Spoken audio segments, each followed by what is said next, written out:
मासा था चेतो हेलो अस्सलाम वालेकुम दाई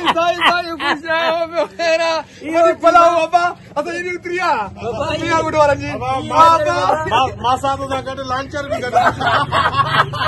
ये लांचर छे जी ना मैं पांचो तो पंचो किया है असा मत है मासा ते लांचर बाबा तो जो करे काय न करा दा छिपा न करा तो बाबा बाला के मन बा कारी मुसीबत थी करवाए दे बुद्धा हो न कर मासा था चाय पी जावे दुख पयो थी वाह वाह मासा था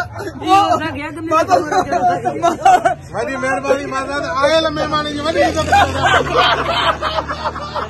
ये चाह पियो बैठे कड़ी पूछो दे मेहरबानी सकी जो था तो सकी जो थी माता के तो चाह पियो बाकी कड़ी पूछो दे अदा मेहमान अचानक मिलिया लांचर ऐसा मासा मियां जो गोठ मोहब्बतों सीरियस में सीरियस में वेऊ ना सीरियस में वीडियो वाके तो मर्जी बा